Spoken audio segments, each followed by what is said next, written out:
Olá, meu amigo, tudo bem com você? Seja bem-vindo mais uma vez ao nosso canal. Não esqueça de deixar aí o seu like e também fazer a sua inscrição.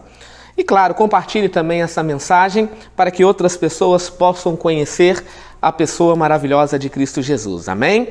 O texto de hoje, Evangelho de Lucas, o capítulo 19. É uma história bem conhecida, mas antes de falar desse personagem, eu quero falar um pouco para que você possa entender o contexto. Lucas, ele não teve alegria de caminhar lado a lado com Jesus Cristo. Lucas, ele não era judeu e não foi também um discípulo da época em que Cristo exerceu o seu ministério. Lucas, ele conhece a pessoa de Cristo após a sua morte em uma das pregações do apóstolo Paulo, por volta ali de Atos, capítulo 13. O evangelista Lucas, por profissão, ele era médico e ele larga então o seu ofício após ouvir a mensagem de Paulo e torna-se um companheiro de Paulo. Ele escreve o Evangelho de Lucas e também o livro de Atos. Um outro detalhe, ele era de origem grega, chamado pelos judeus de Goim, gentil. Ao olhar daquele grupo de pessoas, ele era alguém indigno dos céus. Então, quando ele escreve o seu Evangelho, e em especial o Evangelho de Lucas, na realidade o que ele está dizendo é que Cristo é o Filho do Homem, essa é a palavra-chave no seu Evangelho, e que o Filho do Homem, que é Jesus Cristo, veio para salvar todos. É no capítulo 19 que Cristo descreve também a sua missão. E o capítulo 19 é a história de um homem que é narrado unicamente pelo evangelista Lucas. Sabe o que é interessante? Encontramos milagres, encontramos pessoas que tiveram encontro com Cristo somente no Evangelho de Lucas. Entre os 4 evangelhos, o nome de Zaqueu só aparece em Lucas. Parábolas inéditas encontramos também só no Evangelho de Lucas. Para você ter ideia, encontramos 26 parábolas no Evangelho de Lucas. 16 são contadas unicamente por ele. E aqui nós temos a história de Zaqueu no capítulo 19. Acompanhem comigo a leitura. Entrando em Jericó, atravessava Jesus a cidade, e eis que um homem chamado Zaqueu, maioral dos publicanos e rico, procurava ver quem era Jesus, mas não podia, por causa da multidão e por ser ele também de pequena estatura. Então, correndo adiante, subiu a uma árvore, a fim de vê-lo, porque por ali havia de passar. Quando Jesus chegou àquele lugar, olhando para cima, disse-lhe: Zaqueu, desce depressa, pois me convém ficar hoje em tua casa.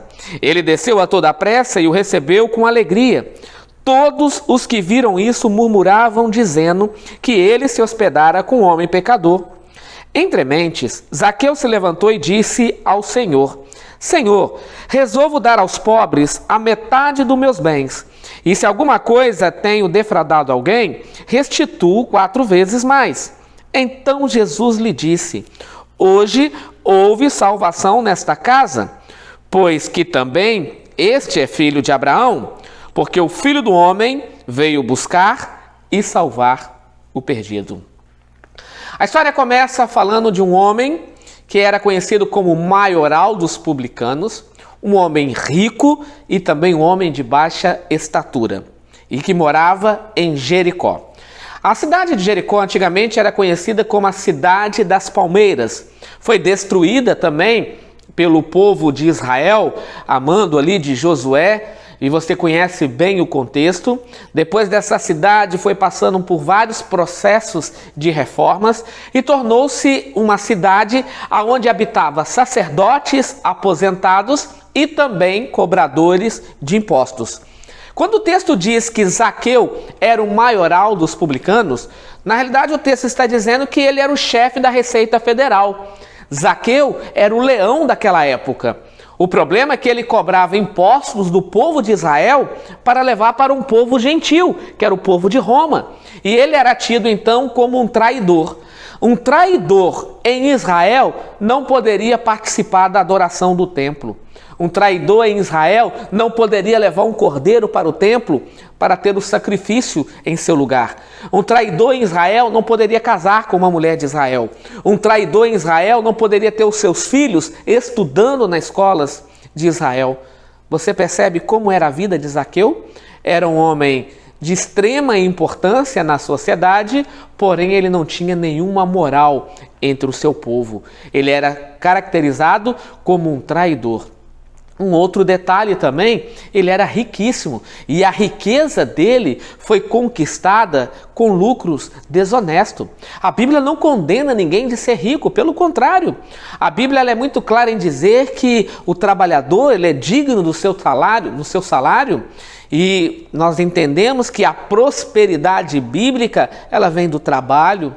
Ela vem de uma vida honesta, ela vem de um homem que não dá um passo maior do que a sua perna, e claro, um homem também que é fiel a Deus. Zaqueu não era fiel a Deus, Zaqueu não era fiel também às pessoas. Zaqueu ele vivia uma vida completamente contrária daquilo que se esperava de um homem que havia nascido em Israel, que era caracterizado também como descendente de Abraão, e o próprio Cristo depois frisa isso de uma maneira bem clara aí no verso 9. Continuando então. Além de tudo, Zaqueu também era de baixa estatura. Percebe o que Lucas disse? Maioral dos publicanos, um homem rico e um homem de baixa estatura. Os judeus, por origem, já são pequenos. Então, quando Lucas diz que Zaqueu era pequeno, na realidade ele estava dizendo que Zaqueu era um tampinha. E eu sei que você está me vendo aí, talvez esteja pensando que Zaqueu era mais ou menos aí do meu tamanho, né? Eu creio que Zaqueu era menor do que eu. E sabe o que é interessante? Você já percebeu que todo baixinho é esquentadinho? Eu tenho uma teoria para isso, sabe qual é? Como o sangue tem pouco local para circular, ele vai logo para a cabeça, né? E aí a chaleira ferve rápido. Eu não sei se Zaqueu era esquentadinho, mas o texto diz que ele era baixinho. E ele ouviu falar que Jesus passaria por Jericó. Não era a primeira vez que Cristo passaria por aquele local. Ele já havia passado por ali e encontrou com um jovem rico no anonimato. Você se lembra dessa história? Um homem que estava sendo preparado para ser um líder em Israel, pois o texto diz que ele era um dos principais dos judeus. Ou seja, esse homem era alguém de influência que desde a sua juventude estava sendo preparado para ser um líder, quem sabe um sacerdote, quem sabe um representante no sinédrio. E este homem tem um encontro agora com Cristo, se prostra em terra e pergunta: o que farei eu de bom para herdar a vida eterna? Você conhece a história e como ela termina? Ela termina numa história triste, porque ele não quis entregar os seus bens para seguir a Jesus Cristo. Mas aqui, Jesus ele volta à estrada de Jericó. E ao passar pela estrada de Jericó, ele tinha um foco. O foco de Cristo era Zaqueu. Ele teria outras opções para chegar em Jerusalém. A estrada de Jericó era uma estrada perigosa e Lucas narra esse fato no capítulo 10, porque ali habitavam bandidos e salteadores. Ali moravam pessoas que roubavam, que defraudavam outras pessoas. Ali era a estrada de Jericó e Cristo passa por aquela estrada. Cristo não está preocupado com os perigos e com aquilo que poderia acontecer com ele, ou com os discípulos, ou com a multidão que o acompanhava. Porque quando o assunto é salvação, Cristo nos alcança aonde eu e você estamos. Então, Zaqueu, ele ouviu falar que Cristo passaria por aquela estrada. Zaqueu ele corre a toda pressa. E eu fico imaginando o que Zaqueu ouviu falar a respeito de Cristo. Será que foram as curas, os milagres, a água que se transforma em vinho? Será que foi a ressurreição de Lázaro? O que chegou aos ouvidos de Zaqueu a respeito de Jesus Cristo? Eu tenho uma teoria. E a minha teoria é baseada, é claro, no espírito de profecia. Sabe o que Zaqueu ouviu sobre Jesus? Que ele se assentava para comer com pecadores e publicanos. Lucas também fala isso no capítulo 15. Cristo se assentava para comer com pecadores e com publicanos. E quem era um dos publicanos que caminhava lado a lado com Cristo? Um homem que era conhecido como Levi, passou a ser chamado por Mateus. Mateus era um cobrador de impostos. Possivelmente o patrão dele era Zaqueu. Jesus passa em certa ocasião, ele vê ali assentado num posto de coletas, Levi, cobrando impostos, também era caracterizado como um traidor, e Cristo olha para ele e diz: ó, larga tudo e segue-me. Mateus largou tudo e passou a seguir Jesus. Lucas capítulo 15, aonde temos as 3 parábolas da ovelha perdida, a parábola da dracma perdida, a parábola do filho pródigo. Sabe aonde foi contada essa parábola? Na casa de Levi. Mateus. É ali que Cristo conta toda esta parábola. O verso 1 diz que Cristo estava na casa de Mateus, comemorando a conversão de Mateus. Mateus estava feliz, ele convidou Cristo que pudesse ir com ele. E quem estava do lado de fora? Os fariseus, murmurando e questionando, porque Cristo se assentava para comer com pecadores e com publicanos. E ele então ouviu falar que Mateus era um discípulo de Jesus. E ele então conjecturou: se Mateus, que era um cobrador de impostos, trabalhava para mim, era chamado também como traidor, se teve chance para ele, por que não há chance para mim? Eu quero então conhecer esse homem, eu quero conhecer Jesus Cristo. E ele sai então correndo para ter um encontro com Cristo. O problema é que Zaqueu era pequeno, Zaqueu era considerado um traidor. E a multidão então agora começou a impedi-lo de ver Jesus Cristo. Ele, quem sabe, pulava no meio da multidão tentando visualizar Cristo. Quem sabe a multidão o empurrava de um lado para o outro, mas Zaqueu tinha um foco. Sabe qual era o foco de Zaqueu? Ver Jesus Cristo. Este era o foco dele. Zaqueu não estava preocupado com aquilo que as pessoas pensavam a respeito dele. Existem muitas pessoas hoje que se preocupam com isso. Eu até queria ir para a igreja, mas o que vão pensar de mim? Eu já tive uma vida toda desonesta, eu já fiz tantas coisas ruins, já prejudiquei tantas pessoas. Será que eu vou ser bem recebido na igreja? Como que as pessoas vão olhar para mim? Zaqueu não se preocupava com isso. O foco de Zaqueu era ver Jesus Cristo. Deixa eu fazer uma pergunta para você. Qual é o seu foco quando você entra na igreja? Você se preocupa com aquilo que as pessoas vão dizer ao seu respeito ou com a pessoa de Cristo que merece toda a atenção? O que chama a sua atenção quando você chega na igreja? As pessoas ou Jesus Cristo? Este era o foco de Zaqueu. Deixa eu ilustrar essa história para você. Recentemente, um amigo meu chamado Igor, ele casou-se e foi morar perto da minha casa. E no domingo à noite, após retornar da lua de mel, ele me ligou dizendo assim: pastor, eu preciso comprar uma vassoura, não vou te pedir emprestado porque eu tenho que ter uma vassoura. E eu disse: amigo, mas hoje é domingo, você só vai conseguir comprar uma vassoura lá no Big Shopping, porque dentro do Big Shopping, ali tem um local chamado Hipervia Brasil que vai vender essa vassoura. E o Igor, então, ele foi até o mercado com a esposa, encheram o carrinho de várias coisas, levaram tudo para casa, menos a vassoura. O que eu quero dizer com isso? O que eu quero dizer é que muitas vezes vamos para a igreja com o objetivo de encontrar a Cristo Jesus, mas nos preocupamos com tantas coisas, com tantos detalhes, que esquecemos do principal, que é Jesus Cristo. E este é Zaqueu. Zaqueu, ele tinha um foco: eu quero ver Jesus Cristo, eu quero ter um encontro com Cristo. E ele foi. E como a multidão não o permitia, o que ele fez? Ele sobe numa árvore. Eu não sei a altura dessa árvore, eu não sei quais foram as dificuldades que Zaqueu teve para subir naquela árvore. Mas o fato é, ele subiu. E ele ficou ali aguardando Jesus passar. E agora Cristo passa. Cristo para, olha para o alto e diz: Zaqueu, desce, desce. Quem apresentou Zaqueu para Jesus? Ninguém, porque Jesus conhece todas as coisas. Nada passa desapercebido aos olhos de Deus. Ele sabia o que Zaqueu estava passando, ele conhecia o sofrimento de Zaqueu. Ellen White diz que não caiu uma lágrima dos nossos olhos que Deus não tome conta. Deus sabe de todas as coisas. Ele sabia o que passava no coração de Zaqueu. Até então Zaqueu pensava que estava buscando Jesus Cristo, mas era Jesus que estava buscando Zaqueu. E esta é a beleza da salvação, porque é Deus que vem atrás do ser humano. Gênesis capítulo 3, verso 9, quando Adão peca, a tendência do coração de Adão e da sua esposa era de fugir da presença de Deus. E você acha que é diferente com a minha pessoa e com a sua? Claro que não. Deus vem até o ser humano.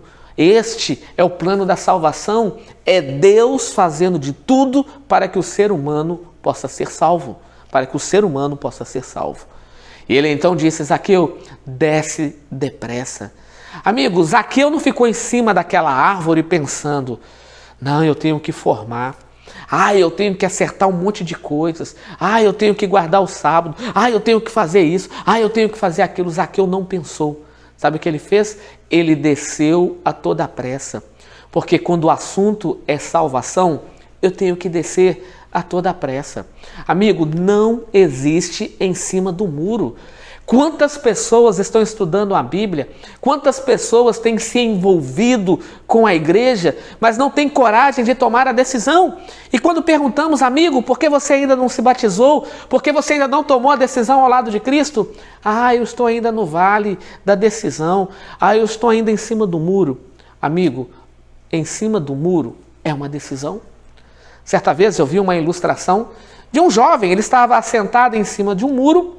Do lado direito dele estava Jesus e os seus anjos, fazendo todos os tipos de apelo, dizendo para ele: vem para mim, entrega a sua vida a mim, eu quero consertar a sua vida, eu quero moldar o seu coração, vem, desça do muro. Do outro lado esquerdo estava Satanás e os seus anjos. E eles não estavam preocupados com aquele jovem que estava em cima do muro. E aquele jovem olhava para o lado direito e Cristo fazia apelos. Ele olhava para o lado esquerdo e o diabo de costas para ele, não estava nem preocupado. E ele então perguntou para o diabo: ei, por que Jesus está fazendo vários apelos para mim e você não faz nenhum? Ele disse: é lógico, você já tomou uma decisão. Ele falou: não, eu não me decidi. Decidiu sim, porque o muro é meu. Percebe?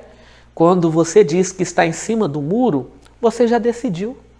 Porque não existe outra opção, ou é Cristo ou é o diabo. Não tem coluna do meio, não existe campo neutro no sentido da adoração. Ou é Deus ou é o inimigo. Então, quando você diz que está no campo da dúvida, na realidade, você já tomou uma decisão. Não existe em cima do muro. E ele então disse: Zaqueu, desce a toda pressa. E Zaqueu desceu a toda pressa, porque quando o assunto é salvação, tem que ser depressa.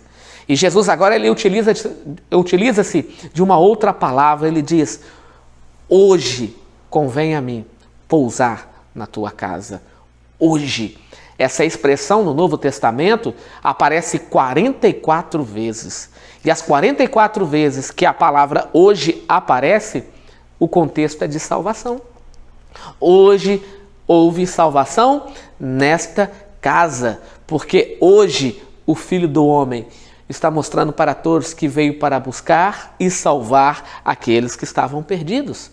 Paulo, na sua segunda carta aos Coríntios, capítulo 6, verso 2, ele diz que hoje é o dia da salvação.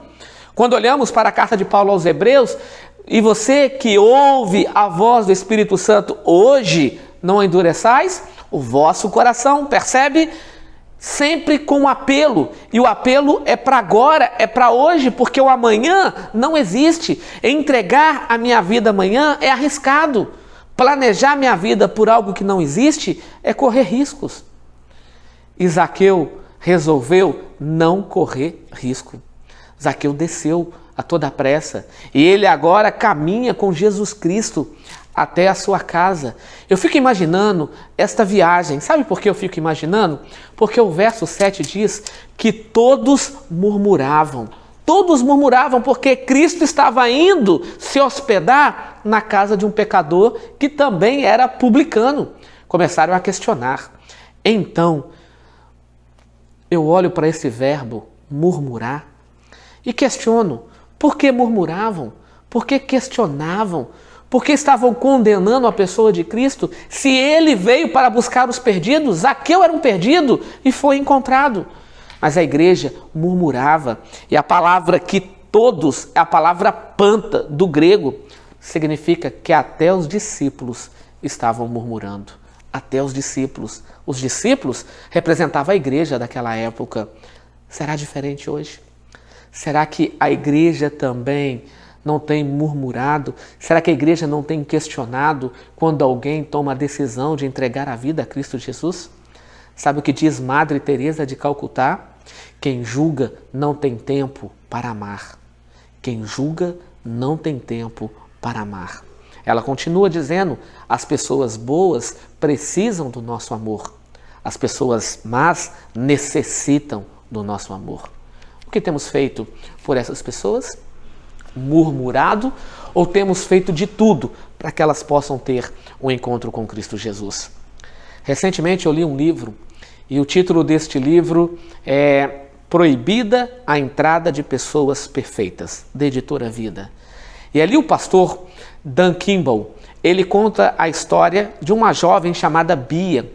Bia, ela entra na igreja pela primeira vez, com cabelo curtinho, cheia de tatuagens, com brincos, e ela estava de mão dadas com uma outra mulher e com uma aliança de casada. As pessoas ao olharem aquilo, chamaram o pastor e disseram, pastor, o senhor deve mudar o seu sermão de hoje. O senhor deve falar sobre os pecados de Sodoma e Gomorra. O senhor deve falar de 1 Coríntios capítulo 6, onde diz que os efeminados não entrarão no reino dos céus. Esse casal gay aqui na igreja, pastor, isso é um absurdo, pastor. Pastor, precisa mudar o seu sermão em caráter de urgência. E o pastor foi para a sala pastoral e ele orava, Senhor, dê um coração sensível à minha igreja. Toque no coração da igreja para que eles possam enxergar o ser humano como ser humano. Para que eles possam querer matar o pecado, não o pecador junto. Você já percebeu que muitas vezes queremos fazer isso? Eliminar o pecado, matando também o pecador? É assim que muitas vezes eu e você queremos resolver o assunto do pecado. E Bia então ficou assentada e os membros da igreja passavam, olhavam e diziam, essa aqui vai para o inferno. Filhos, nem olhem para isso aqui, porque isso aqui é abominação perante os olhos do Senhor. E o culto acabou. Bia e Shene, que era a sua esposa, ficaram ali sem graças, sem entender o que poderia fazer, estavam sem graça, sentadas ali, não tinham coragem de se levantar para ir embora. E aí quando todos saíram, o pastor Dan aproximou e disse, tudo bem com vocês? E ele estendeu a mão e elas com medo de pegar na mão daquele pastor. E Bia então olhou dentro dos olhos do pastor e disse assim, pastor, eu vou para o inferno? O meu ato é tão pecaminoso e tão abominável aos olhos de Deus que ele já decretou que eu vou para o inferno? É isso, pastor. E ele disse, como você se chama, minha jovem? Ela se apresentou ali a sua companheira, que era o seu cônjuge, e ele disse, eu posso fazer uma visita para você? Eu e a minha esposa? E ela parou para pensar e disse, é certo que a sua esposa vá? Sim, pode ter certeza, ela vai estar comigo. E marcaram, e ele começou a estudar a Bíblia com a Bia. E a Bia foi se apaixonando por Jesus Cristo. Mas todos os dias ela perguntava, pastor, eu vou para o inferno? Pastor, eu já estou condenada? O pastor não respondia isso. Ele foi apresentando Jesus. E Bia foi se apaixonando por Jesus. Amigo, sabe o que muda o coração das pessoas? É Jesus, não é você. Não sou eu. Eu não tenho poder para transformar a vida de ninguém. E muitas vezes não queremos transformar as pessoas à imagem de Deus. Muitas vezes queremos transformar as pessoas à nossa imagem. Já percebeu isso? Queremos medir a santidade das pessoas, queremos medir o grau de entendimento das pessoas e os procedimentos de acordo com o meu. Não se esqueça, eu e você somos farinha da mesma saca. Paulo diz que todos pecaram e todos carecem da glória de Deus. Não existe diferença de um ser humano para com o outro. Todos são pecadores. Todos são indignos do céu, pois Isaías diz que a nossa vida e a nossa justiça não passa de trapos de imundícia. Não pense você que você é melhor do que alguém. Não somos, amigos. Somos indignos e entraremos nos céus por causa da dignidade de Cristo Jesus imputada em nós pela justiça dele na cruz. Entenderam? E Bia começou a entender isso. Ela começou a entender a justificação pela fé. Um dia ela ligou para o pastor. Era de madrugada. Ela disse: pastor, o senhor poderia me visitar? Ele disse: sim. O que aconteceu, pastor? Eu preciso que o senhor venha agora e traga a sua esposa. O pastor acordou a esposa, oraram e foram para a casa da Bia. Quando chegaram, ela estava sentada na escada, ela chorava bastante, ela estava sem brincos, ela estava sem cordão. E ela então, com uma blusa, ela dizia: pastor, eu tenho vergonha do que eu fiz com a minha vida. Sabe a pergunta que eu lhe fazia todos os dias, ao fim de cada estudo? Eu vou para o inferno, pastor? Eu vou para o inferno? Jesus falou comigo. Se eu não entregar minha vida a Ele, se eu não mudar o meu proceder, eu vou para o inferno, pastor. Não foi o pastor que me disse, não foi a igreja que me disse, não foram os irmãos que me jogam pedra até hoje. Foi o próprio Cristo que falou comigo. Eu chamei a minha companheira e disse: o nosso ato é pecaminoso. Estamos vivendo de maneira indigna. Somos pecadores. E eu estou arrependida. E eu estou entregando a minha vida a Jesus Cristo a partir de agora. E eu sugiro que você faça isso também. E a partir de agora, eu e você não poderemos viver mais juntas. Porque não há apoio para um casamento como eu e você vivemos. Porque a Bíblia é clara em dizer que o casamento é monogâmico, é heterossexual. E nós estamos fora dos planos de Deus.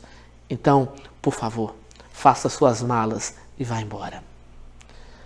A sua companheira arrumou as malas e foi embora. Bia foi batizada. Bia hoje é casada. Mas antes de tudo isso acontecer, sabe o que ela disse para o pastor? Pastor, é muito fácil a sua igreja murmurar. É muito fácil a sua igreja questionar. Mas deixa eu contar uma história para você. O senhor já percebeu que todas as vezes que o senhor entrou na minha casa, as luzes sempre estão acesas? Eu não consigo dormir com luzes apagadas. Eu tenho fobia quando as luzes se apagam. Sabe por quê? Quando eu tinha 9 anos de idade, quando as luzes se apagavam na minha casa, era o momento do meu pai, aquele que me gerou, aquele que me criou, aquele que deveria me amar, aquele que deveria me respeitar, era aquele que abusava da minha vida, pastor. Eu fui abusada sexualmente, violentada pelo meu próprio pai durante 10 anos. De 9 aos 19 anos de idade, o meu pai abusava de mim sexualmente, pastor. Então, ao olhar para um homem, eu tenho medo. O Senhor só conseguiu entrar dentro da minha casa porque o Senhor veio acompanhado da sua esposa. Porque eu tenho medo. Eu não consigo deixar um homem tocar em mim. Entende por que eu me relacionei com uma outra mulher? E a história dela é semelhante à minha. Entenda, amigo. Sempre que entra alguém na igreja, ela vem com um problema junto. Uma decepção, uma tristeza, algo que vem corroendo e a matando dia após dia. E ela entra na igreja com a esperança de ser bem recebida, de ser amada, para que ela possa encontrar a Jesus Cristo. E muitas vezes, sabe o que essas pessoas têm encontrado em nosso meio? Pedras. Sabe que muitas vezes essas pessoas têm encontrado em nosso meio? Acusações.